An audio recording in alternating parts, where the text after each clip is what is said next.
Okay, चलो ध्यान दो। नेक्स्ट टॉपिक जो हमारा है वो है रेफरेंस इलेक्ट्रोड। ठीक है, अब पहली बात तो रेफरेंस इलेक्ट्रोड किसको बोला गया है उसका पहले डेफिनेशन बता दो।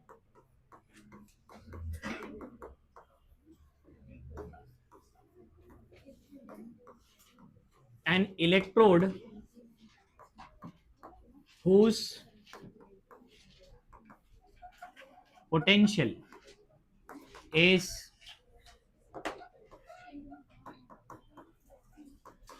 arbitrarily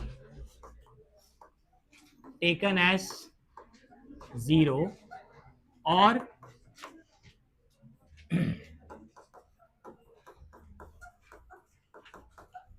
it is exactly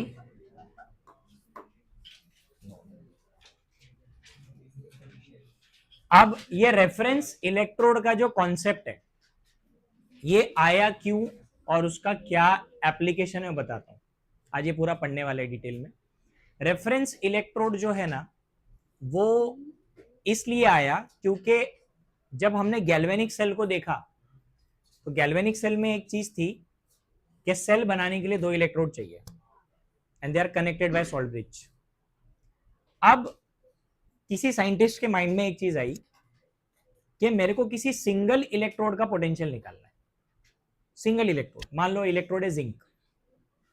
अब वो सिंगल इलेक्ट्रोड का पोटेंशियल मैं कैसे निकालूंगा, क्योंकि अगर उसका पोटेंशियल निकालना है तो उसको अकेला तो खड़ा नहीं कर सकता वहां पे, क्योंकि वो तो इनकम्प्लीट सेल हो जाएगा, उसके साथ कोई तो चाहिए।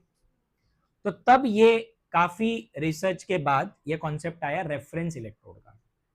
मतलब हम क्या करेंगे, हम एक ऐसा इलेक्ट्रोड बनाएंगे जिसका पोटेंशियल या तो हमने आर्बिटरीली क्या लिया हुआ है, 0, या फिर उसका पोटेंशियल हमें एग्जैक्टली नोन है। उसको हम यूज करेंगे उस इलेक्ट्रोड के साथ जिसका पोटेंशियल हमको कैलकुलेट करना है। समझा कि नहीं समझा? तो इससे 2 काम हो जाएंगे, एक तो सेल सेटअप हो जाएगा क्योंकि सिंगल इलेक्ट्रोड से सेल नहीं बनता। तो एक रेफरेंस इलेक्ट्रोड एंड एक वो इलेक्ट्रोड जिसका पोटेंशियल आपको निकालना है। हो गए दोनों, दोनों को कनेक्ट कर देंगे, सॉल्ट ब्रिज लगा देंगे। अब इससे होगा क्या, अगर आपका रेफरेंस इलेक्ट्रोड वो वाला है जिसका पोटेंशियल 0 है तो इसका पोटेंशियल फिक्स है 0 और इसका आपको मालूम नहीं है। तो अब आपका सेल तो कंप्लीट हो गया, सेल चलेगा पूरा। तो सेल जब पूरी तरीके से रन करेगा तो ई नॉट सेल का वैल्यू आएगा। तो ई नॉट सेल का फॉर्मूला क्या होता है, E naught cathode minus E not.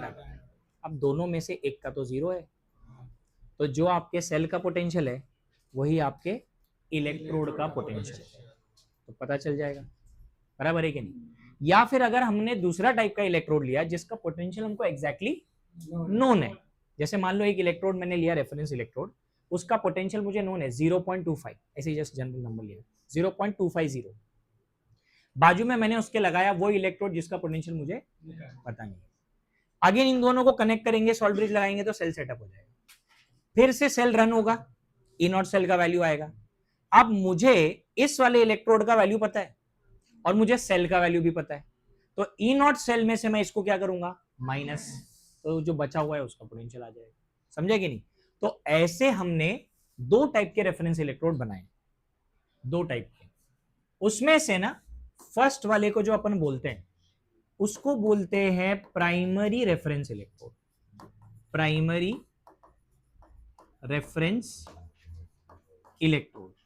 और प्राइमरी रेफरेंस इलेक्ट्रोड में हमारे पास जो एग्जाम्पल है वो है standard hydrogen electrode, which is shortcut में क्या बोलते हैं इसको, SHE बोलते हैं। एंड बेटा SHE का पोटेंशियल 0 है, ठीक है, SHE का पोटेंशियल। एंड आप इसको एनोड और कैथोड कहीं भी यूज करो, उसका पोटेंशियल 0 ही रहेगा, कहीं भी यूज कर सकते हैं इसको। तो आज हम लोग ये पढ़ने वाले डिटेल में डायग्राम के साथ पढ़ेंगे। और जो दूसरी कैटेगरी है ना, सेकेंड कैटेगरी, जिसको हम लोग बोलते हैं सेकेंडरी रेफरेंस इलेक्ट्रोड। अभी जो सेकेंडरी रेफरेंस इलेक्ट्रोड है ना, ये पहले एनसीईआरटी में भी गिवन था और स्टेट बोर्ड की बुक में भी गिवन था। अब दोनों जगह से इसको निकाल दिया है, तो अब ये सिलेबस में देते नहीं है, मतलब बोर्ड्स के सिलेबस में नहीं है, जेई नीट में है, बट अभी अपन बोर्ड्स पढ़ रहे तो अपने को जरूरत नहीं पड़ेगी, बट मैं नाम बता देता हूं कौन से थे।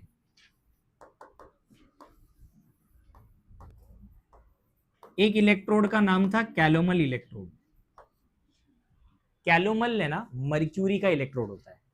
कैलोमल जो वर्ड है, कैलोमल का मतलब होता है मर्क्यूरी, और मर्क्यूरी का एक सॉल्ट होता है, उसके पेस्ट को कैलोमल बोलते हैं, ठीक है। फिर इसके अलावा एक और है,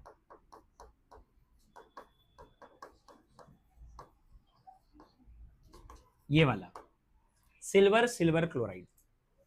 और एक और इलेक्ट्रोड है,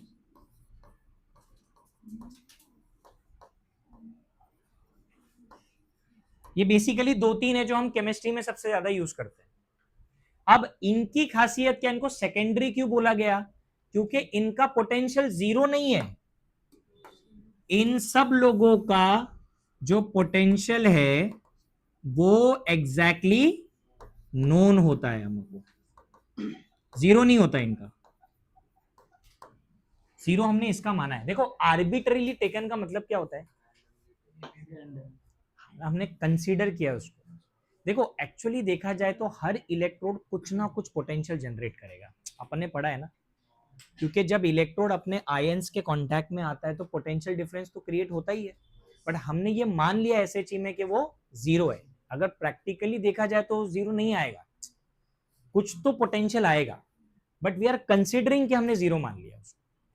तो हम क्या करते हैं, हमारे सिलेबस में एसएचई के बारे में है, तो अभी मैं तुम्हारे को एसएचई के बारे में सब बताने वाला हूं। पहले हम डायग्राम बनाएंगे, फिर उसके रिएक्शन के बारे में पढ़ेंगे, फिर उसका एप्लीकेशन पढ़ेंगे, और लास्ट में पढ़ेंगे डिफिकल्टीज ऑफ सेटिंग एसएचई। एक्चुअली इसको सेटअप करना भी एक तरीके का प्रॉब्लम है, वो प्रॉब्लम लास्ट में बताऊंगा क्यों प्रॉब्लम है।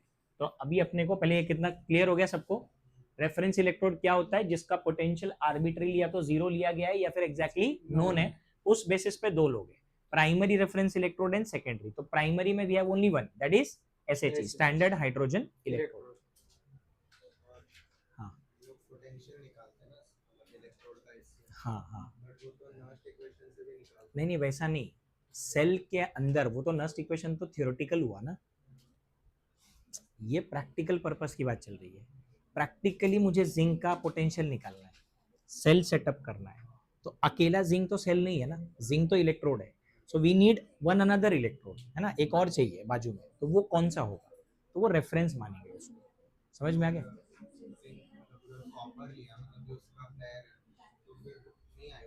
देख एक्चुअली ना ये टेबल है ना, सुनो इधर इधर ध्यान दो, तेरा क्वेश्चन अच्छा है, मैं तेरे को आंसर देता हूँ, सब लोग ध्यान दो।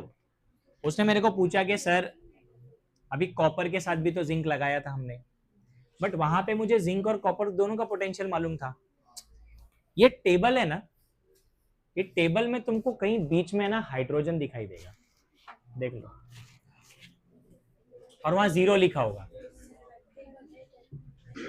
बुक नहीं लाए, वेरी गुड। सुनो अभी इधर, बात नहीं, कॉन्सेप्ट पे ध्यान दो। अभी वो टेबल जो है उसमें कहीं पे एक जगह पे SHE है और उसका पोटेंशियल जीरो है, हाँ, that is your reference electrode. उसके बेसिस पे पूरा टेबल बना है। मतलब मुझे कैसे पता चला कि लिथियम सबसे बॉटम में आने वाला है, क्योंकि हमने लिथियम को जोड़ा किसके साथ, SHE के साथ, तो पता चला यार लिथियम का पोटेंशियल -3.05 आया, लिख दिया उसको। फिर वैसे ही हमने जिंक को जोड़ा SHE के साथ, तो पता चला -0.76 आया। फिर हमने कॉपर को जोड़ा SHE के साथ, तो पता चला 0.337 आता है। फिर हमने उसी SHE को फ्लोरीन के साथ भी जोड़ा, तो पता चला 2.85 से कुछ है। है ना 8 7। तो ये सारे जो पोटेंशियल निकाले गए इलेक्ट्रोड इंडिविजुअल है ना ये लोग, तो दिस इंडिविजुअल इलेक्ट्रोड्स का पोटेंशियल कैसे निकाला गया, रेफरेंस इलेक्ट्रोड यूज करके। तो ये तो बीच में दिया है ना, इट इज अ रेफरेंस। अभी इसको कैसे इमेजिन करने का, पीएच स्केल देखा है, बीच में न्यूट्रल होता है, फिर ये इधर एसिडिक इधर बेसिक, एग्जैक्टली वैसा ही समझ लो। ये जो आपका एसएच है ना यहाँ पे, ये रेफरेंस क्यों है, बिकॉज इसको इनसे भी कंपेयर किया गया, फिर इसी के साथ इनको भी कंपेयर किया गया, मतलब ये सारे इलेक्ट्रोड का पोटेंशियल निकालने के लिए भी एस यूज किया गया है, और इनका पोटेंशियल निकालने के लिए भी एस यूज किया गया है। आपको डिफरेंस नजर आएगा वहां पे टेबल के ना ऊपर, मतलब एस के ऊपर सारे वैल्यू पॉजिटिव है और वैल्यू बढ़ रहा है, और सबसे टॉप में सबसे हाईएस्ट वैल्यू है। और अगर तुम एस के नीचे देखोगे ना, सारे नेगेटिव वैल्यूज है, मतलब उनका वैल्यू डिक्रीज होता जा रहा है ना, हो रहा है कि नहीं हो रहा है। तो ये टेबल एस को एज अ रेफरेंस रख के बनाया गया, तो इसलिए सारे जो पोटेंशियल आए ना, ये ऐसे ही नहीं निकाला गया, ये एस के साथ निकाला गया। समझा कि नहीं समझा, अरे समझा, इसलिए आपके टेबल में एस भी है ना, that is a reference electrode. समझा कि नहीं। तो अब ये लिख के हो गया सबको। तो हम लोग स्टार्ट कर रहे हैं अभी हमारा पहला primary reference electrode, that is standard standard hydrogen electrode.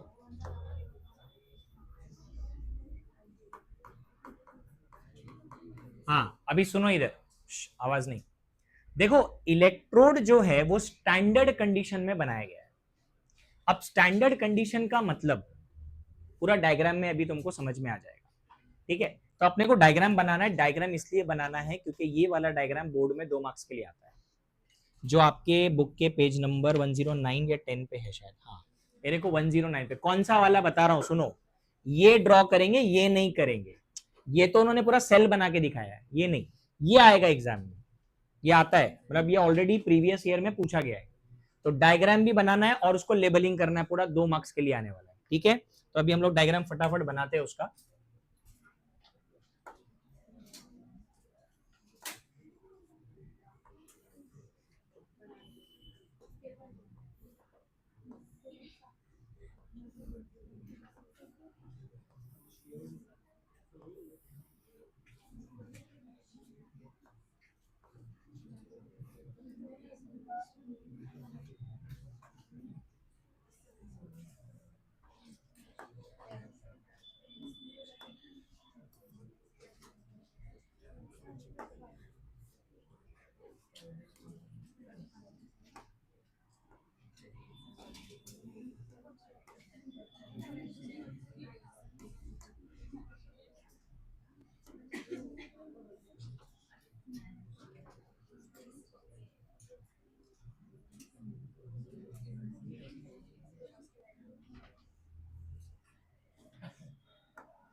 ओए गधो, चुपचाप लिखो।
मैं चेंज कर दूंगा।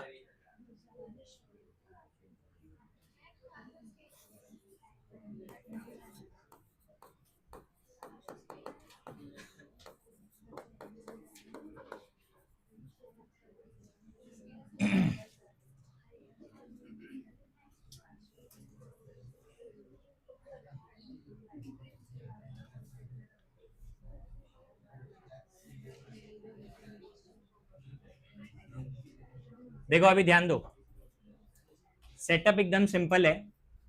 ये जो बड़ा सा आपको कुछ दिख रहा है, ये it is a glass jacket. वो पूरा ग्लास का बना हुआ है, ऐसा नीचे से सिलेंड्रिकल होता है और ऐसा बड़ा सा रॉड होता है।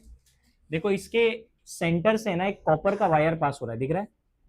कॉपर का वायर क्यों? कनेक्शन के लिए, बिकॉज इसको अगर जब दूसरे इलेक्ट्रोड के साथ जोड़ेंगे तो वी नीड अ वायर ना, दो लोगों को जोड़ने के लिए। तो ये वायर उसके लिए, कॉपर का वायर। अब ये कॉपर का वायर अंदर जाके देखो एक और चीज के साथ मिक्स हुआ है, कनेक्शन में गया है, वो है आपका मर्क्यूरी। यहाँ पे एक लेवल पे मर्क्यूरी होता है। मर्क्यूरी से नीचे एक प्लैटिनम का वायर होता है कनेक्टेड, और उसी वायर को क्या जुड़ा हुआ रहता है? प्लैटिनम का प्लेट। अब प्लैटिनम का प्लेट जो है that is an electrode, inert, वो रिएक्शन में पार्टिसिपेट नहीं कर रहा है। लेकिन वो क्यों चाहिए? बिकॉज आप यहां से हाइड्रोजन गैस पास कर रहे हो अंदर, तो रिएक्शन किसका होने वाला है? हाइड्रोजन का। So it need a surface area ना, हाइड्रोजन को एक सरफेस की जरूरत है जहां पे वो बैठेगा जाके, और तब उसका रिएक्शन स्टार्ट होगा। So platinum is providing that surface area. तो platinum itself does not participate because it is an inert electrode. आप यहां से हाइड्रोजन गैस पास करोगे अंदर, देखो यहाँ पे बबलिंग ऑफ H2 गैस लिखा है मैंने, बबल्स होंगे ऑब्वियसली। एक कंडीशन है यहाँ पे कि जब भी हाइड्रोजन गैस पास करेंगे वो 1 एटमॉस्फेरिक प्रेशर पे करना है। Pressure of the gas should be 1 atmosphere. Okay, ये अंदर जाएगा और अंदर जो आपका इलेक्ट्रोलाइटिक सोल्यूशन है वो है 1 मोलार H+। H+ मतलब HCl का सोल्यूशन। अंदर जो सोल्यूशन हो किसका है? HCl। ठीक है, तो आपका गैस हाइड्रोजन है और अंदर उसका आयन प्रेजेंट है। अरे अंदर उसका, क्योंकि HCl स्ट्रॉन्ग एसिड है, तो वो अंदर आपको HCl के फॉर्म में नहीं मिलेगा, H+ और Cl- मिलेगा। तो अंदर H+ है और आपका गैस H2 है। तो ये आपका पूरा सेटअप हो गया। और यहाँ पे और क्या बचा? हाँ, ये देखो, ये जो प्लैटिनम वायर है ना, ये भी ऑब्वियसली इलेक्ट्रिकल कंडक्टिविटी के लिए, बिकॉज ये सारे के सारे मेटल है ना एक दूसरे के साथ कनेक्टेड, तो यहाँ पे कंडक्टिविटी के लिए इसको रखा गया है। तो ये अपना होता है 2 मार्क्स का डायग्राम। ये डायग्राम बना के इतना लिखोगे तो आपको 2 मार्क्स पूरे मिल जाएंगे। अब इसके बाद जो मेन पार्ट होता है कि आप इसको रिप्रेजेंट कैसे करोगे, तो ये मैं ऑलरेडी सिखा चुका हूं, बट फिर से बता रहा हूं, how to represent an SHE। अभी SHE को रिप्रेजेंट करने के लिए क्या तरीका क्या है भाई? सबसे पहले H+ का आयन कितना? 1 मोलर। उसके बाद H2 गैस, उसका प्रेशर 1 एटमॉस्फेयर, और लास्ट में यस प्लैटिनम। ये हो गया रिप्रेजेंटेशन। अच्छा, रिप्रेजेंटेशन आप सिंगल इलेक्ट्रोड का कर रहे हो ना, तो मैंने आपको ये बताया है कि सिंगल इलेक्ट्रोड का रिएक्शन कौन से फॉर्म में लिखा जाता है? सिंगल इलेक्ट्रोड का रिएक्शन ऑक्सीडेशन या रिडक्शन के फॉर्म में। Single electrode always reduction, always reduction. अबे गधो, लेफ्ट टू राइट देखो ना। हाँ, H+ का क्या बन रहा है? H2 gas. इसका मतलब यह है कि मुझे रिएक्शन क्या लिखना है? 2H plus plus 2 electron gives what H2 gas. देखो इसको है ना आप एनोड और कैथोड कहीं भी यूज कर सकते हो, समझो इसको, ये कॉन्सेप्ट को समझो। हर बार आप SHE को एनोड पे यूज नहीं कर सकते, इट डिपेंड्स। मैंने आपको क्या बोला था, कौन सा इलेक्ट्रोड किधर यूज होगा कैसे डिसाइड होता है? Tendency to lose electron and tendency to gain electron. अभी आप खुद लॉजिक लगाओ, वो टेबल आपने देखा कि हाइड्रोजन के नीचे सारे नेगेटिव वैल्यू थे, मतलब हाइड्रोजन का पोटेंशियल सबसे ज्यादा है, 0 है बट पोटेंशियल तो हाइयर है ना। इसका मतलब है कि जब भी आप हाइड्रोजन को उसके नीचे वाले इलेक्ट्रोड्स के साथ जोड़ोगे तो hydrogen will always be a cathode because उसका पोटेंशियल हाइयर है, बाकी लोगों का लोअर है, मतलब वो एनोड पे जाएंगे क्योंकि उनकी लूज करने की टेंडेंसी ज्यादा है और हाइड्रोजन की गेन करने की ज्यादा है। लेकिन अगर आप हाइड्रोजन के ऊपर वाले सारे इलेक्ट्रोड्स को देख रहे थे तो पॉजिटिव वैल्यू थे, मतलब जो 0 से बड़े वैल्यूज थे, तो जिनका वैल्यू हाइयर होगा वो कैथोड पे जाएंगे, मतलब SHE कहां लगेगा? एनोड पे। तो it all depends on loss and gain. समझा कि नहीं समझा? ओके, तो आपको ये रिएक्शन याद रखना है। अब एक चीज समझ लो कि अगर आप कैथोड के लिए लिख रहे हो, कैथोड पे रिडक्शन होता है ना, तो कैथोड पे आपको ये लिखना पड़ेगा क्या? 2H plus 2 electron gives what H2 gas. इसका E नॉट क्या रहेगा? E नॉट तो 0 ही रहेगा, अबे E नॉट में कोई चेंजेस थोड़ी आएगा। लेकिन अगर आप इसी को एनोड पे यूज कर रहे हो तो अरे इसको रिवर्स कर दो और क्या, H2 gas gives 2H plus plus इसका भी E नॉट क्या रहेगा? हाँ, E नॉट 0 रहेगा। तो E नॉट, अभी इसको ऐड मत कर देना नेट सेल रिएक्शन बोल के, सेल नहीं है वो। मैंने बताया कि कैथोड पे रहेगा तो कौन सा रिएक्शन लिखोगे? ऊपर वाला ये रिडक्शन, और एनोड पे रहेगा तो ऑक्सीडेशन। ठीक है, तो E नॉट से कोई फर्क नहीं पड़ेगा, E नॉट आपका 0 ही रहेगा चाहे वो एनोड हो या कैथोड हो। इतना क्लियर है? तो इतना लिखो पहले जल्दी से, हो गया? अच्छा, अब हम क्या करेंगे सुनो, हम लोग है ना नस्ट इक्वेशन लगाएंगे। ओके, अब नस्ट इक्वेशन किस पे लगाएंगे? ध्यान दो इधर सब लोग, इस पे लगाएंगे नस्ट इक्वेशन। मैं इस पे क्यों लगाने बोल रहा हूं? क्योंकि सिंगल इलेक्ट्रोड है ना, सिंगल इलेक्ट्रोड रिडक्शन के फॉर्म में लिखा है, तो इस पे अपन नस्ट इक्वेशन अगर लगाएंगे तो बताओ इधर पे क्या आएगा Nernst equation? E of H2, या एक काम करो H2 की जगह है ना SHE लिख दो, E of SHE is equal to E naught of SHE minus 0.0592 by n। n कितना है? 2 log to the base 10। Product में हाइड्रोजन है ना, तो हाइड्रोजन का तो प्रेशर आएगा ना बेटा, कॉन्सेंट्रेशन थोड़ी आएगा। और रिएक्टेंट में आयन है, लेकिन आयन के बाजू में 2 लिखा है, वो पावर में जाएगा। इतना क्लियर हो गया? अगला पॉइंट आप ऐसा लिखोगे कि भाई since E naught of SHE is equal to क्या? 0, तो ये टर्म तो आपका 0 हो गया, तो फिर आपके पास बचा क्या? Therefore E of SHE is equal to minus 0.0592 upon 2 log to the base 10 pressure of H2 gas upon concentration of H plus के पावर में 2। क्लियर हो गया? तो इसको आप SHE अप्लाई करके इस फॉर्म में लिख सकते हो। ठीक है, देखो अगर प्रेशर 1 एटमॉस्फेयर है तो आप यहां 1 लिख देना और नीचे जो भी कॉन्सेंट्रेशन दिया होगा, लेकिन अगर प्रेशर 1 से ज्यादा है तो वो प्रेशर भी यहीं पे लिखना पड़ेगा। तो प्रेशर हमेशा 1 होगा ऐसा नहीं है, क्योंकि न्यूमेरिकल में कुछ भी गेम कर सकते हैं। हाँ, डायग्राम के हिसाब से it should be 1 atmospheric pressure, लेकिन न्यूमेरिकल में पूछेगा तो शायद उसको 1.2 1.52 एटमॉस्फेयर भी कर सकता है, उनकी मर्जी। ओके, क्लियर हो गया ये? तो ये हो गया आपका नस्ट इक्वेशन, आपने अप्लाई कर लिया। अब इसका एप्लीकेशन, बोर्ड्स में आया एप्लीकेशन, पेज नंबर 109 पे एप्लीकेशन ऑफ SHE है।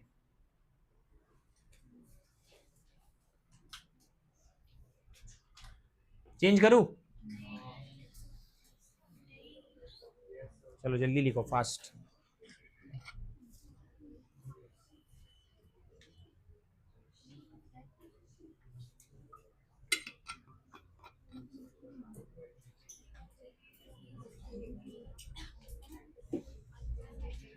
अरे हुआ क्या? बस।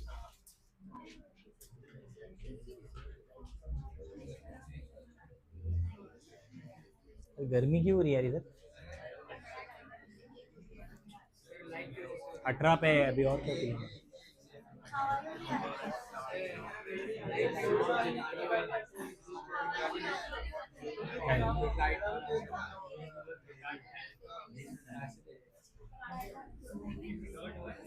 हो गया, चेंज करो अब। ओके, इधर ध्यान दो।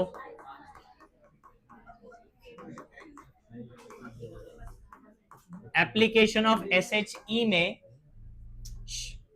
एक ही एप्लीकेशन है एक्चुअल में इसका, और वो है टू डिटरमाइन दी स्टैंडर्ड। हाँ, क्या हुआ? हाँ तो रहने दो ना, क्या हो गया? तो उससे क्या हुआ है?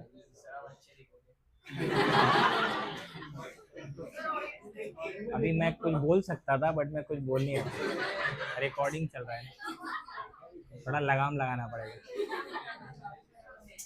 ओके,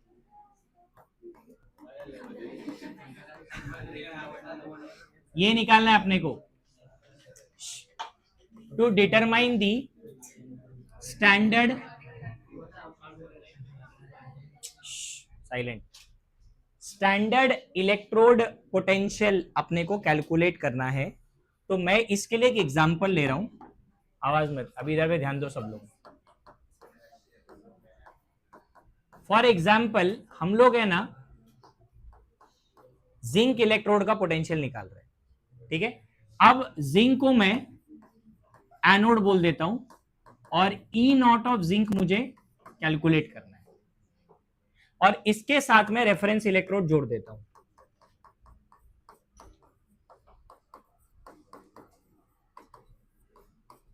प्लैटिनम का, और ये जो ई नॉट ऑफ SHE है ये तो मेरे को मालूम है ना, करेक्ट है?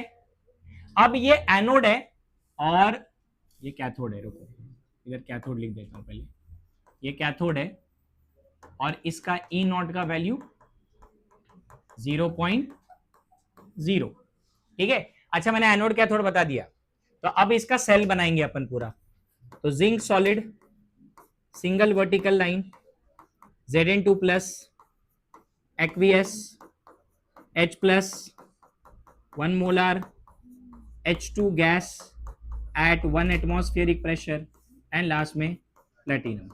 ओके, ये मैंने सेल सेटअप कर दिया। अब मुझे यहां पे लगाना है ई नॉट सेल का formula. So it is E naught cathode minus E not anode. Cathode पे कौन है? SHE, इधर पे ध्यान दो सब।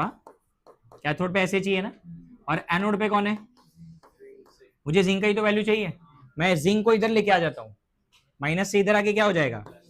प्लस हो जाएगा, और उधर आपके पास बचेगा E naught of SHE minus E naught of cell. तो बेटा अब आपका जो ई नॉट ऑफ जिंक है that is equal to 0.00 minus E naught of cell. अरे यस और no? So therefore E naught of zinc is equal to minus E naught of cell. Check कर लो, आपका जिंक का E naught negative है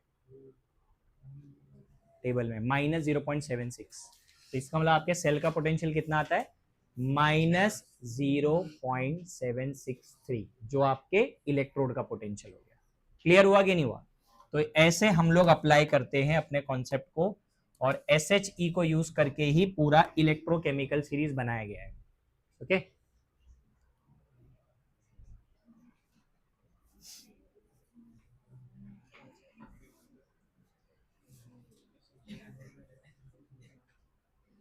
क्या हो गया? हाँ, तो फिर वो अपन कर नहीं सकते ना, बट क्योंकि जिंक का पोटेंशियल जो है वो हाइड्रोजन से कम है, उसकी लूज करने की टेंडेंसी ज़्यादा है, इसकी लूज करने की टेंडेंसी ज़्यादा है, तो हम इसको यहाँ नहीं लगा सकते।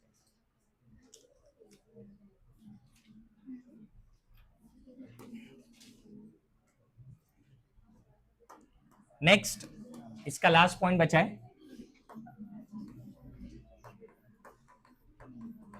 डिफिकल्टीज इन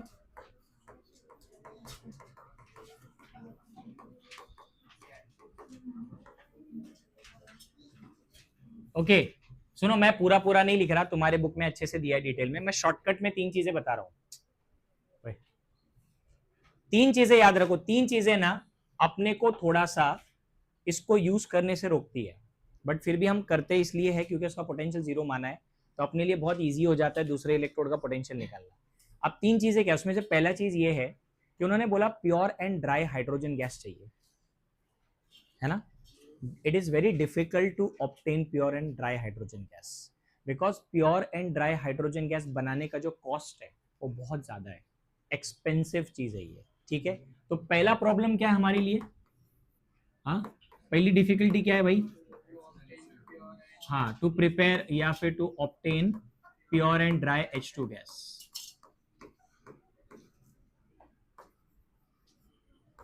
ठीक है, ये पहला मैंने लिख दिया।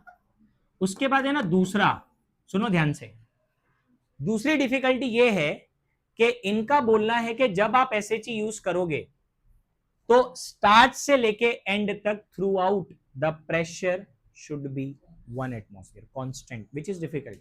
प्रेशर को हमेशा कांस्टेंट रखना डिफिकल्ट होता है। क्या होता है ना, प्रेशर हमेशा फ्लक्चुएट होते रहता है, किसी भी सिस्टम में आप प्रेशर को कांस्टेंट रखने की ट्राई करोगे ना, वो रहता नहीं है, प्रेशर कभी बढ़ता है कभी कम होता है, कभी बढ़ता है, ये फ्लक्चुएशन चलता रहता है। सो ये भी एक डिफिकल्ट चीज है हमारे लिए। क्या डिफिकल्ट चीज है भाई, कि टू मेंटेन, हाँ, to maintain pressure of H2 gas at 1 atmosphere throughout,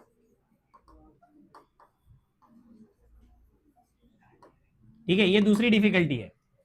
तीसरी डिफिकल्टी ये है, अभी देखो सुनो ध्यान से, जब हाइड्रोजन गैस पास करते हैं ना HCl के सोल्यूशन में, तो HCl के सोल्यूशन का टेम्परेचर बढ़ने लगता है।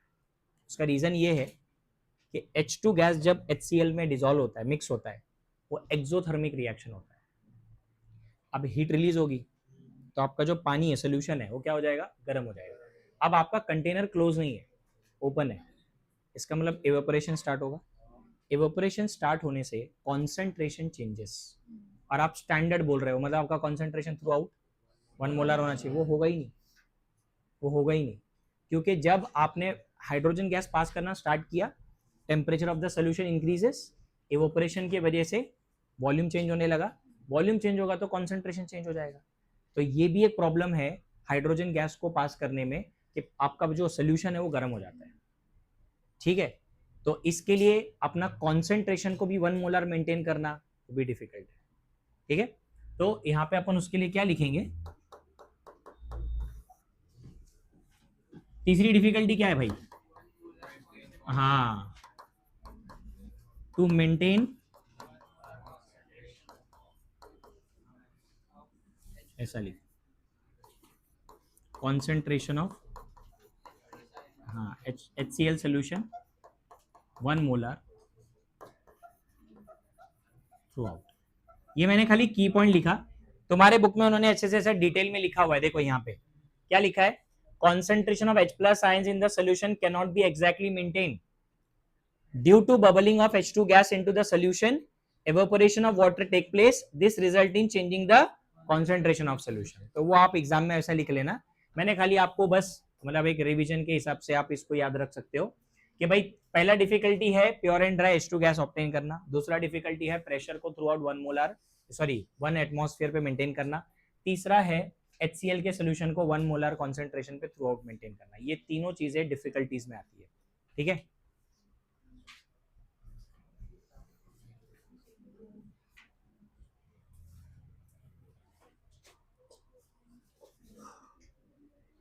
तो SHE का पार्ट हो गया।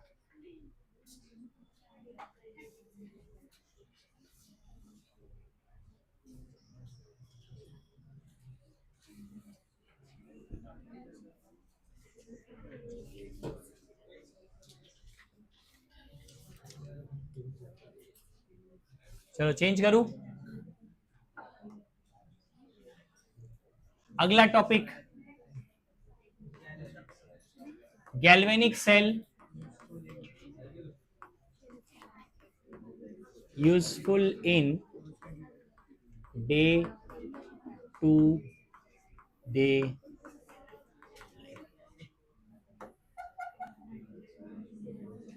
आवाज मत करो, ध्यान दो इधर। देखो अभी चैप्टर ऑलमोस्ट एंड पे है, क्योंकि अब मैं तुम्हारे को सारे वो जो सेल्स है ना डे टू डे लाइफ में यूज होने वाले, वो पढ़ाने वाला हूँ। ठीक है, हम लोग यहाँ पे क्या क्या पढ़ने वाले हैं, हम लोग अभी सबसे पहले पढ़ने वाले ड्राई सेल, जो रिमोट का सेल होता है। फिर उसके बाद आएगा ऑटोमोबाइल, जो अपना कार का बैटरी है ना, उसको लेड स्टोरेज बैटरी बोलते हैं, वो हम लोग पढ़ने वाले हैं। उसके बाद आएगा मर्क्यूरी का सेल। मर्क्यूरी सेल क्या, जो घड़ी में लगता है ना, बटन सेल जिसको बोलते हैं, वो कैसे काम करता है वो पढ़ने वाले हैं। फिर एक और सेल आता है, मार्केट में बहुत महंगा मिलता है वो, उसको बोलते हैं निकल कैडमियम सेल, वो पढ़ेंगे। और लास्ट में आएगा फ्यूल सेल, हाइड्रोजन ऑक्सीजन का फ्यूल सेल। ये सारे जो सेल्स हम लोग पढ़ने वाले हैं, ये ऑलमोस्ट एंड है चैप्टर का, यही 5 सेल पे खत्म हो जाता है चैप्टर। ठीक है, तो आज हम लोग 2 कवर करने वाले हैं। अभी ड्राई सेल पूरा एक्सप्लेन करने वाला हूं विथ रिएक्शन, और दूसरा लेड स्टोरेज बैटरी, मतलब जो कार का बैटरी है वो कैसे काम करता है।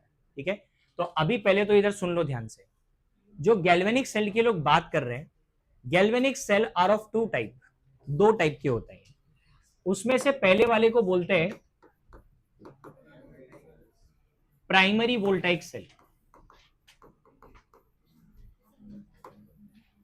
हाँ सुनो अभी ध्यान से, प्राइमरी वोल्टाइक सेल का फर्स्ट पॉइंट ये है कि जितने भी वोल्टाइक मतलब गैल्वेनिक, प्राइमरी वाले जितने भी होते हैं ना, ये सब के सब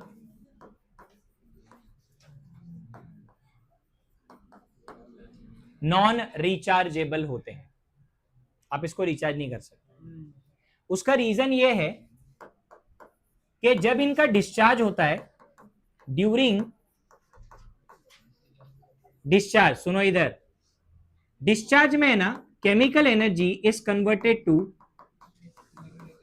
इलेक्ट्रिकल एनर्जी, और इस केस में जो अंदर केमिकल्स होते हैं वो क्या हो जाते हैं भाई, तो अब डे बाय डे जो अमाउंट ऑफ सब्सटेंस है वो कम होगा, करेक्ट है।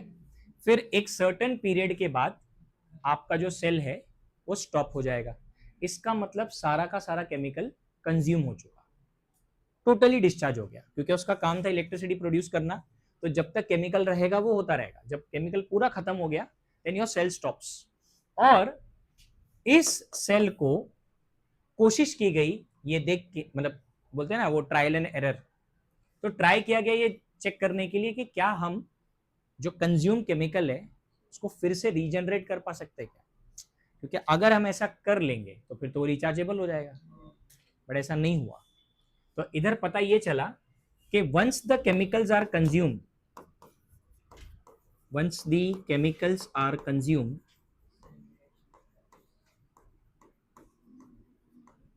it cannot be regenerated,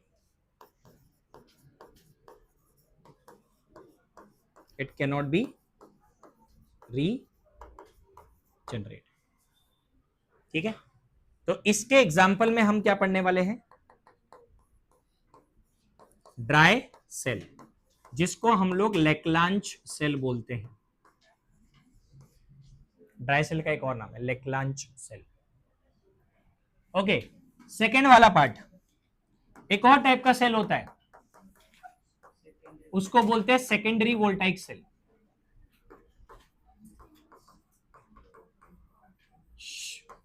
तो इतनी बातचीत चालू है, इधर ध्यान दो।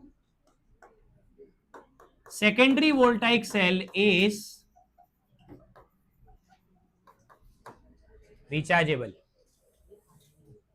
इसको आप रिचार्ज कर सकते हो। अब इसको रिचार्ज कर रहे हैं तो इसमें कॉन्सेप्ट देखो क्या है। ड्यूरिंग डिस्चार्ज ये केमिकल एनर्जी को कन्वर्ट करता है इलेक्ट्रिकल में, और इस केस में केमिकल्स जो है वो कंज्यूम होते हैं। लेकिन ड्यूरिंग रिचार्ज यहां पे इलेक्ट्रिकल एनर्जी जो होती है वो कन्वर्ट होती है केमिकल में, और जो केमिकल्स हैं वो रीजनरेट होते हैं। रीजनरेट, इसका मतलब ये हुआ, अब सुनो क्या बता रहा हूं मैं। इसका मीनिंग ये है कि during discharge it is acting as a galvanic cell, but during recharge yes electrolytic.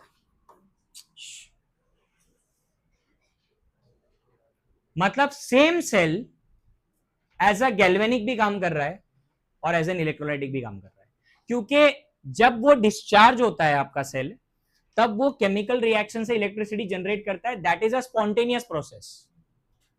But जब आपकी बैटरी पूरी ड्रेन हो गई, अब रिचार्ज वाला प्रोसेस स्पॉन्टेनियस नहीं है, इट इज नॉन स्पॉन्टेनियस। मतलब आपको करंट सप्लाई करना पड़ेगा तब जाके वो रिचार्ज होगा। तो वो कहां से करोगे? External source. चार्जर क्यों यूज करते हैं हम? इसीलिए करते हैं। डीसी चार्जर का काम है कि इलेक्ट्रिसिटी देना, एंड देन केमिकल रिएक्शन फिर स्टार्ट होता है। तो जो केमिकल कंज्यूम हो चुके थे वो फिर से रीजनरेट होते हैं, then your cell becomes again 100% battery हो गई। सो ये ना एक साइकिल माना जाता है, दिस इज वन साइकिल। पहले डिस्चार्ज हुआ, फिर रिचार्ज हुआ, ये एक साइकिल हो गया चार्जिंग का पूरा।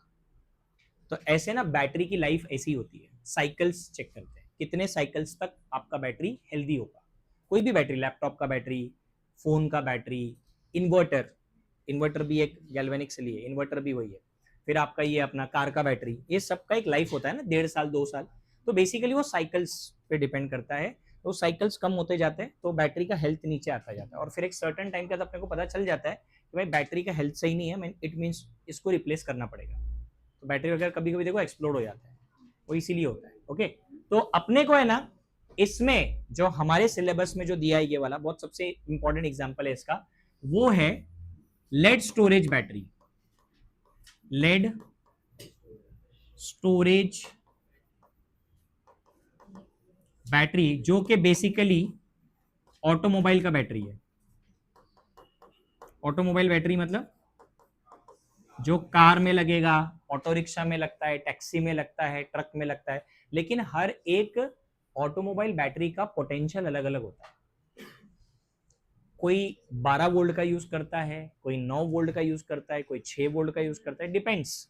बड़ी गाड़ी में ज्यादा वोल्टेज का यूज होता है, छोटी गाड़ी रहेगी तो कम वोल्टेज का यूज होता है। ठीक है, तो ऑटोमोबाइल का बैटरी को अपन लेड स्टोरेज बैटरी बोलते हैं। It behaves like a galvanic cell as well as electrolytic। During discharge वो गैल्वेनिक है एंड ड्यूरिंग रिचार्ज वो इलेक्ट्रोलाइटिक है। बट ये तो रिचार्ज होता ही नहीं है, तो फिर इसका तो एक ही कंडीशन है कि ये सिर्फ गैल्वेनिक ही काम करेगा। ओके, हो गया, लिख दिया सबने? चलो ड्राई सेल समझाने वाला हूं अभी पूरा डायग्राम के साथ। अभी सुनो इधर, इस चैप्टर में ना 3 डायग्राम इंपॉर्टेंट है, 3, उसमें से एक हमने ड्रॉ किया, SHE। सेकेंड वाला ड्राई सेल का डायग्राम है, ये भी बोर्ड्स में पूछा जाता है। और तीसरा फिर आगे आएगा H2O2 फ्यूल सेल। 3 डायग्राम है, प्रैक्टिस करके आना चाहिए विथ लेबलिंग, तो अपने को 2 मार्क्स वहां से आ सकते हैं, क्योंकि फ्रीक्वेंटली आते रहता है, कोई ना कोई डायग्राम वो लोग पूछते हैं।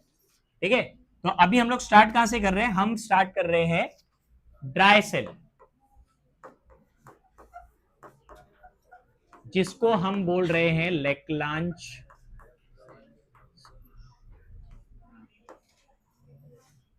हाँ, इधर सुनो, अभी ध्यान दो, अभी मेरे को आवाज किसी का नहीं चाहिए, सबका ध्यान इधर चाहिए, और सीरियसली सुन लो। अभी तुम्हारे काम का पॉइंट है, कभी ड्राई सेल यूज करते हैं बट अपने को मालूम नहीं है कि अंदर कैसे चल रहा है वो। ओके, देखो सबसे पहले इसको नाम ड्राई सेल क्यों दिया गया?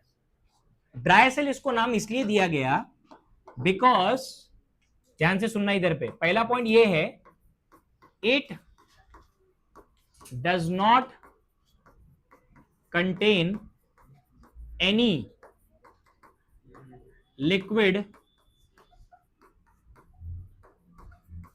कंपोनेंट। पहला चीज तो ये, कोई लिक्विड कंपोनेंट नहीं है उसमें। मतलब मैं,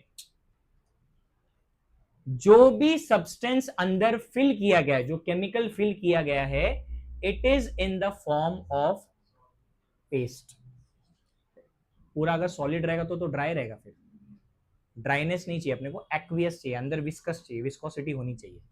सो इसका सेकेंड पॉइंट ये है कि जो भी अंदर इलेक्ट्रोलाइट्स डाले गए ना, electrolytes are used in the form of viscous, aqueous, paste. ठीक है, देखो पेस्ट को यूज करना बेटर है, क्योंकि we don't want any leakage through the cell. क्योंकि लिक्विड कंपोनेंट आप यूज करोगे तो देयर आर 100% चांसेस कि कहीं ना कहीं से लिक्विड बाहर आएगा। So we want to make sure कि भाई पेस्ट इतना थिक हो कि अंदर वो जम जाना चाहिए।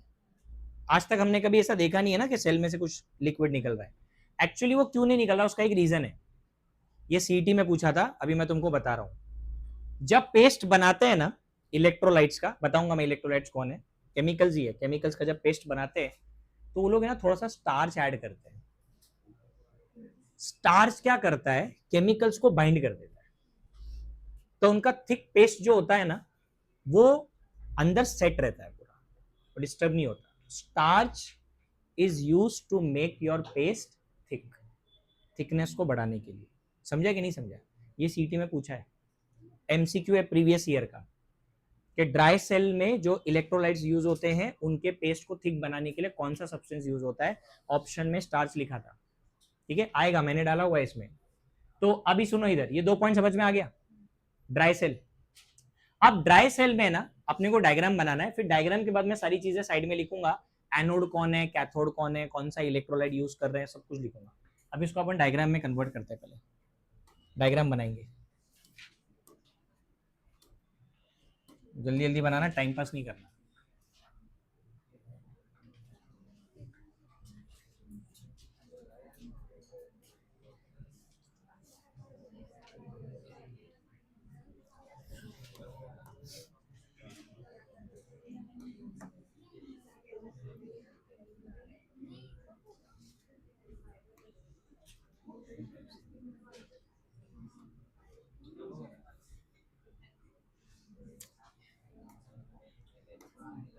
चलो चलो जल्दी ड्रॉ करो,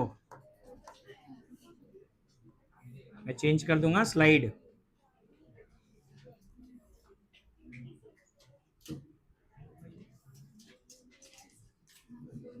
किसको इतनी हंसी आ रही है?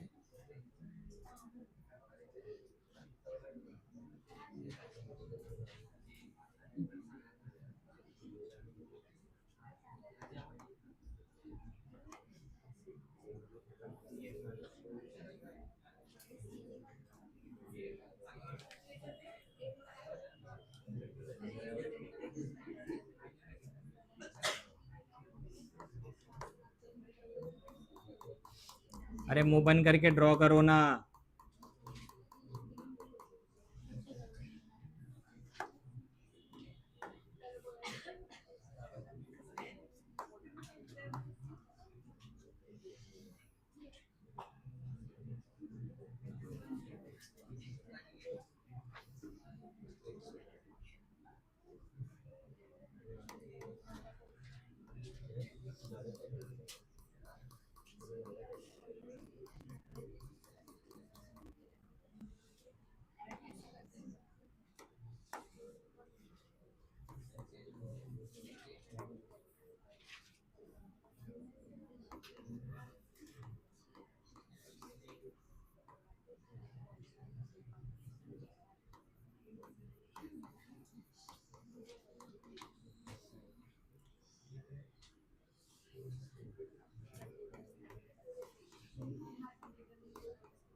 उन्हें ये पागल हो गए हो करे, या हो पहले से ही, अभी दिखाई दे रहा है।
हाँ,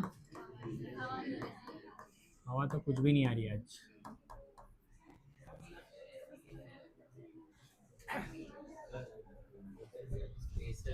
हाँ, पेपर स्पेसर मतलब कि जो ऊपर जो प्लेट होता है कंटेनर, उसके बाद एक पेपर होता है अंदर, अंदर एक पेपर का लेयर होता है, उसके बाद फिर अंदर केमिकल्स होते हैं। अगर कोई पुराना सेल घर पे पड़ा होगा उसको खोल के देख लो, पता चल जाएगा, अंदर एक पेपर होगा। हम्म, क्या? नहीं नहीं, पेपर कहाँ से ब्लैक रहता है, पेपर वाइट रहता है, उसके अंदर जो है वो ब्लैक कार्बन का रॉड रहता है। हाँ, कार्बन का रॉड है वो, वही है वो, ग्राफाइट रॉड सेंटर में। हो गया, ड्रॉ किया सबने?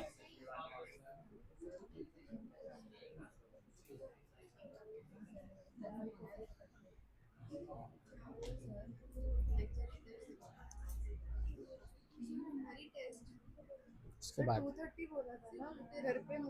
देखा ही नहीं मैंने, मैसेज ही नहीं देखा। तुम पे भरोसा नहीं, मैंने भी खाना नहीं खाया ना, तो 3 के बाद खाएंगे। तो बायो वाले जाएंगे ना, तुमने टेस्ट दिया ना सुबह, तुम क्यों रुकोगे? 3 बोलते हैं ना इसको।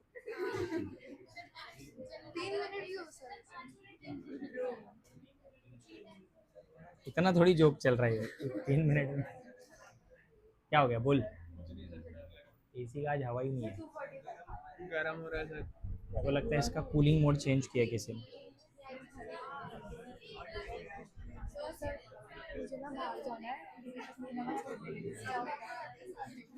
आधे घंटे बैठने में क्या जा रहा है? तेरे घर पे फोन करके बोलेंगे ना 3 बजे छोड़ रहा है, टेंशन क्यों ले रहे हैं? आज एसी कूलिंग ही नहीं दे रहा है क्यों, पता नहीं क्या हो गया, बताओ। कुछ मोड चेंज, वो एसी कूलिंग नहीं दे रहा है आज। मैं तो अंदर का काफी अच्छा खासा कूल रहता है, गर्मी हो रही है, करता हूँ मैं। हम्म? नहीं रुको ना, मैं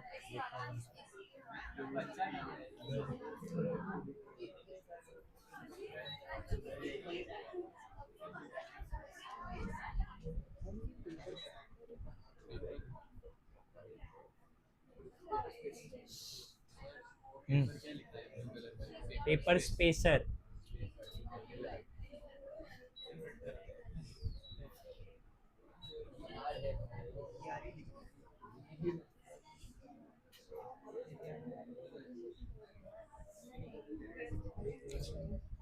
अरे ध्यान दो, वो पेपर स्पेसर है, अभी तुमको समझाता हूँ कैसा है वो।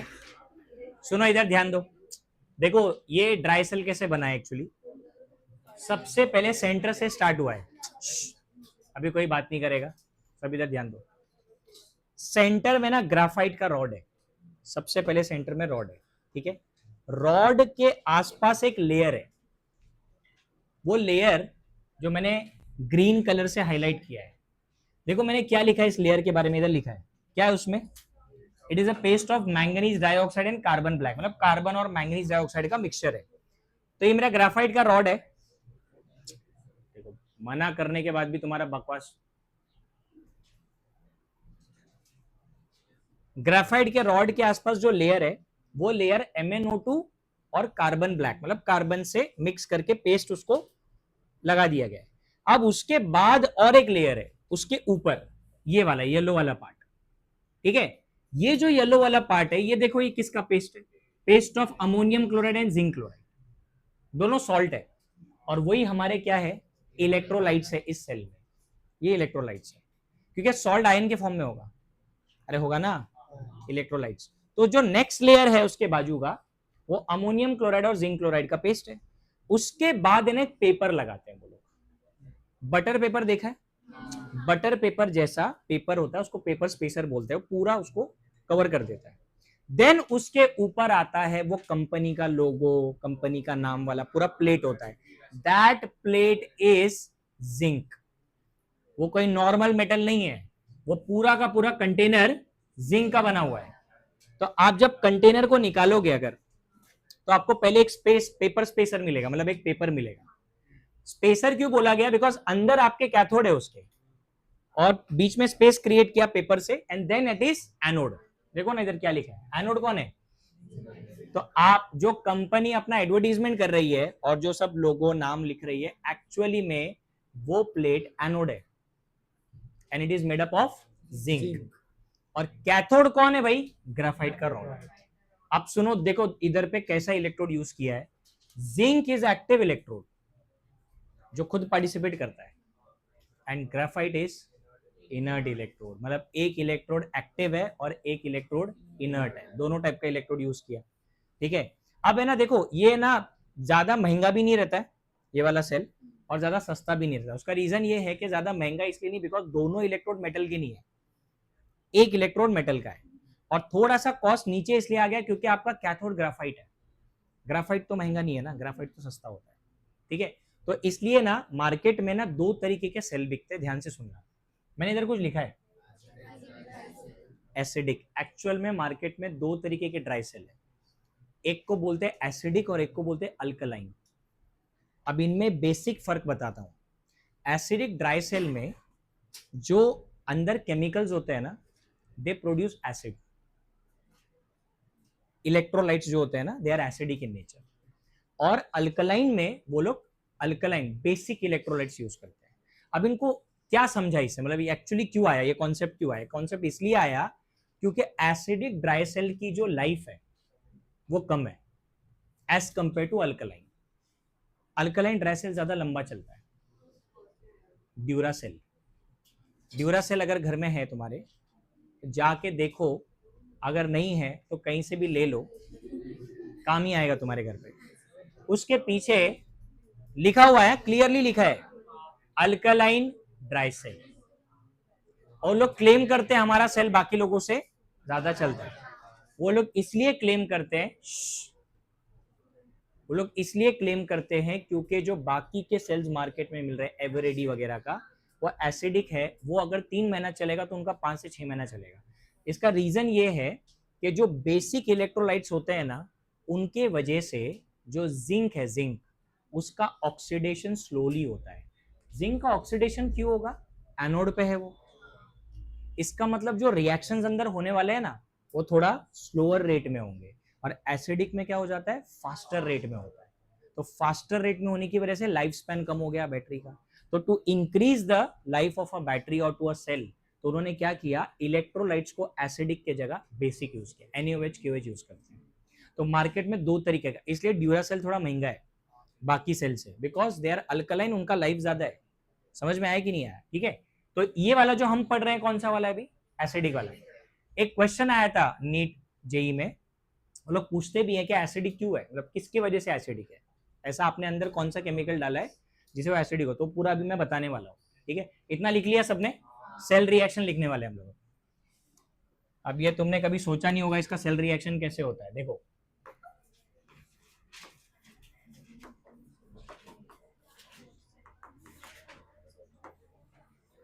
हाँ, सबसे पहले एनोड, एनोड पे क्या होने वाला है भाई, ऑक्सीडेशन ना। अरे मुंह बंद करो, क्यों इतना डिस्टर्बेंस चल रहा है। हाँ, एनोड पे क्या होने वाला है, ऑक्सीडेशन होने वाला है। अब एनोड तो जिंक का है, तो इसका मतलब यहां पे आपको रिएक्शन लिखना है, zinc solid to Zn2 plus plus, ये तो बेसिक रिएक्शन हो गया, जिंक का ऑक्सीडेशन हो गया। उसके बाद अपन जाएंगे कैथोड पे। कैथोड पे क्या होता है, रिडक्शन। अच्छा, कैथोड पे कौन सा इलेक्ट्रोड है, ग्राफाइट है, वो तो रिएक्ट नहीं करेगा, तो उसके सरफेस पे रिएक्शन होगा। अब किसका रिएक्शन होगा उस पर ध्यान से सुनना, रिएक्शन होता है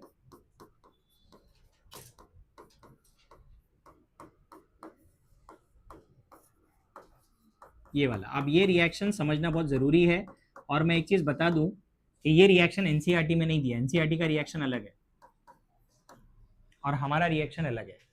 अब इस बार मैं अपने बुक को फेवर करूंगा, क्योंकि ये रिएक्शन एक्चुअल में सही है, मतलब सही मतलब ये ज्यादा बेटर वर्जन है उसका, क्योंकि एनसीईआरटी में उन्होंने एक लाइन में लिख के छोड़ दिया, बट इन्होंने बहुत अच्छे से बताया कि एक्चुअल में इधर क्या होता है। कहीं कहीं पे लोग भी मतलब काम कर लेते कभी कभी। हाँ, आप ध्यान दो, पहले सुनो, इधर पूरा कॉन्सेप्ट को समझो। इसी में कॉन्सेप्ट है कि ये एसिडिक कैसे हुआ।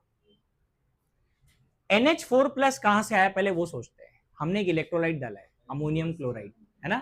अब सुनो, वो इलेक्ट्रोलाइट है तो वो NH4Cl के फॉर्म में नहीं रहेगा अंदर, वो रहेगा NH4 प्लस एंड, अब ये जो NH4 प्लस बना इसको बोला जाता है, अब ध्यान देना आगे का पार्ट क्या है। अमोनियम तो यहां दिख रहा है, ये आगे अमोनिया कैसे बना, तो बेसिकली दिस अमोनियम, ये साइड में लिखना कहीं पे, मतलब ये इसका पार्ट नहीं है, मैं तुमको एक अलग से समझा रहा हूं। NH4 प्लस क्या करता है,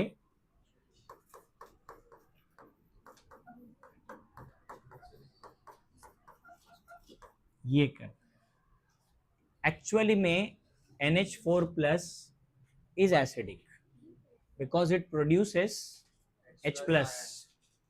तो अगर मैं ओवरऑल तुमको बताऊं कि एग्जाम में अगर क्वेश्चन आ गया, which electrolyte makes your dry cell acidic, so the answer is ammonium chloride।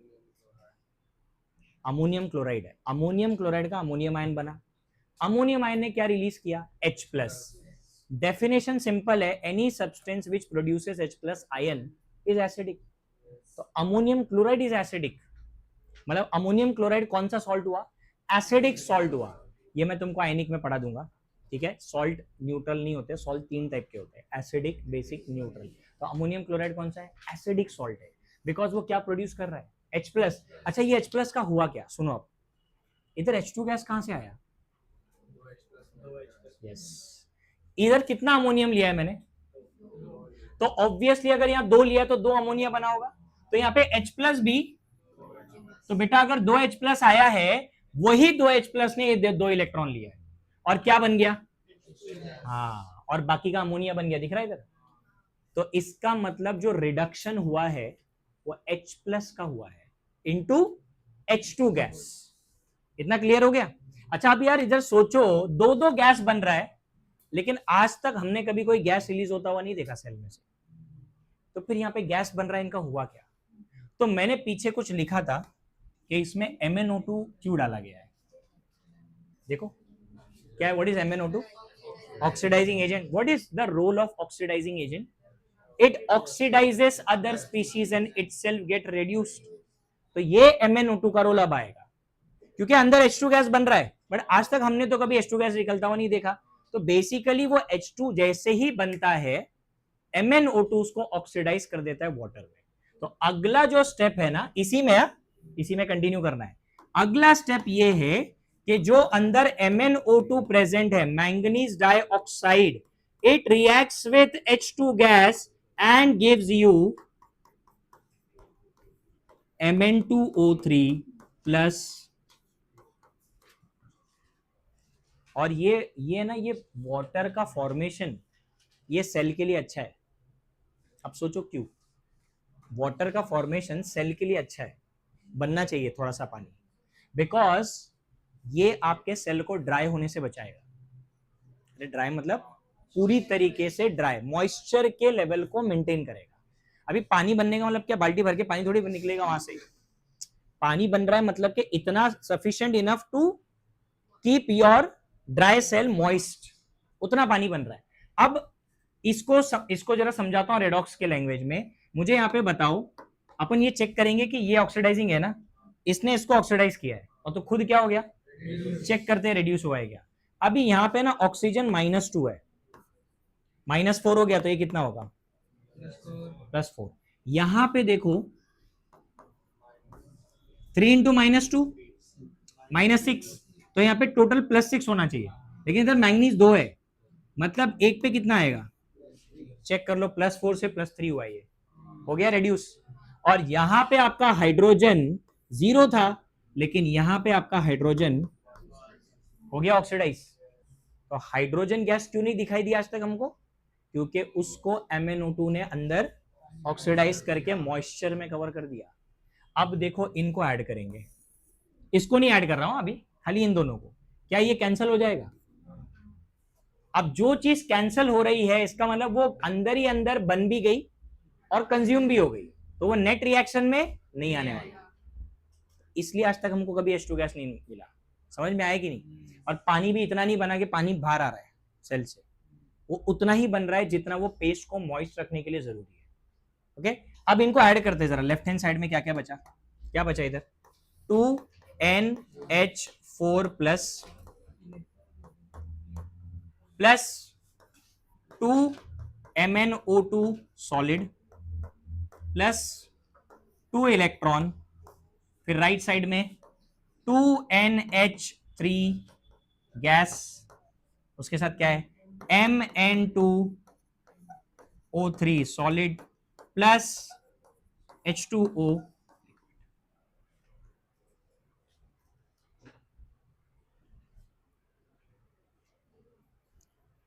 लिखो जल्दी.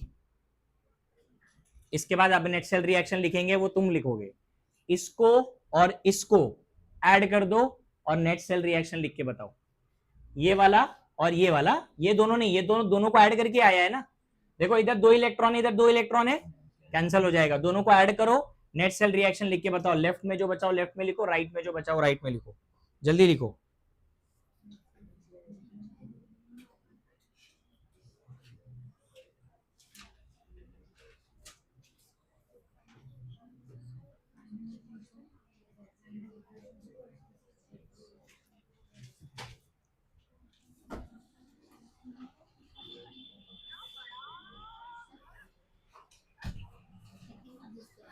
काय हा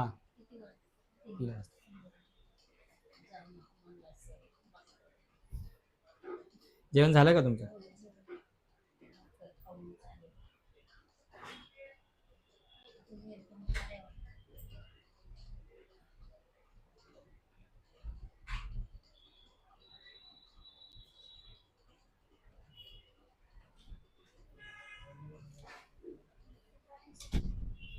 गुड मॉर्निंग.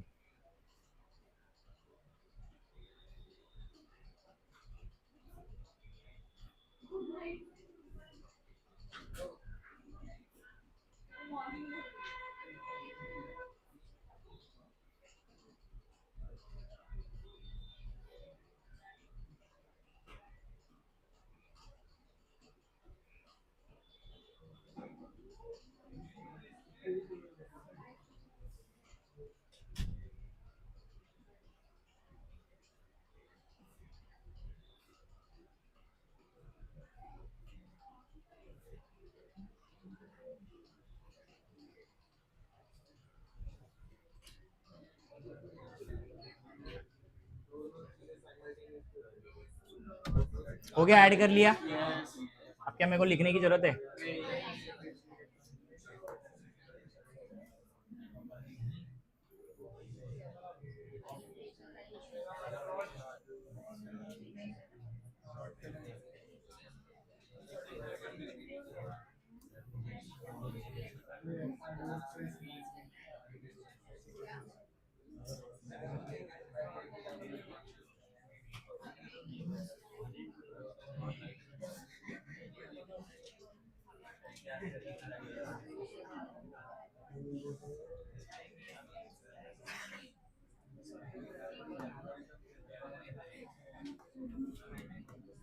ओके, ऐड किया इनको, इलेक्ट्रॉन कैंसिल हो गया, तो लेफ्ट में क्या बचा?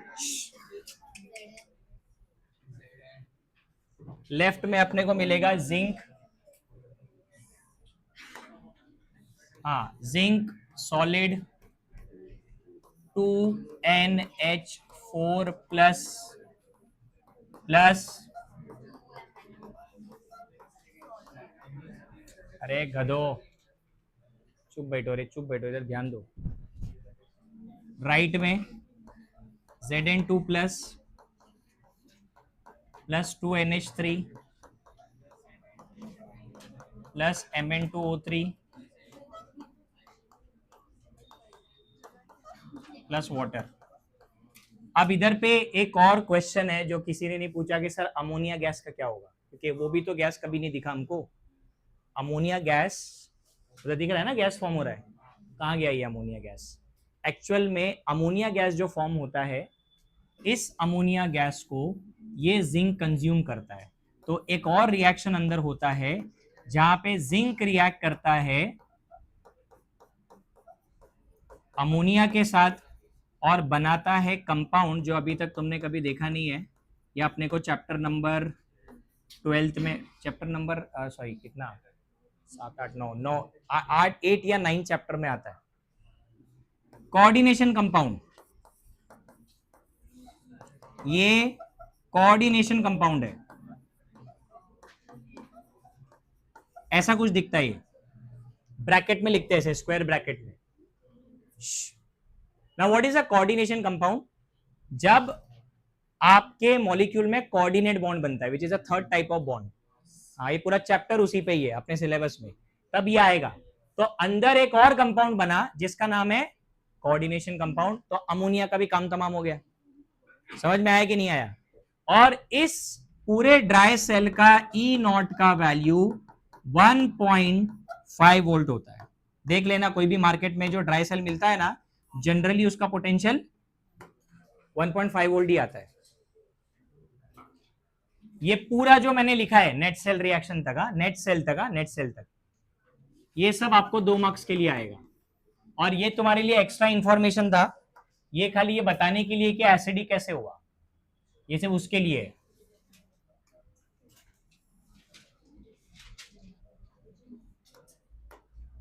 ये खाली कॉन्सेप्ट को क्लियर रखने के लिए कि एसिडिक कैसे हुआ।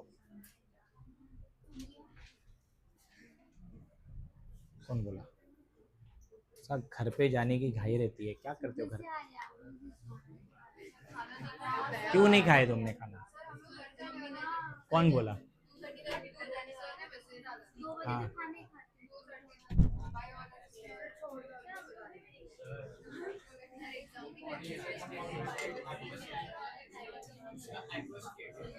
किसका? ये जो जिंक एक्वियस है ना, ये नहीं, वो डिपेंड करता है। नॉर्मली तो कंपाउंड सॉलिड रहता है, बट उसको अपन पानी में डिसॉल्व कर सकते हैं, तो उसका भी हाँ एक्वियस बनता है। बट जो ब्रैकेट वाला पार्ट है ना, वो वैसे का वैसे ही रहता है। वो मैं बताऊंगा, उस चैप्टर में बता दूंगा क्या होता है।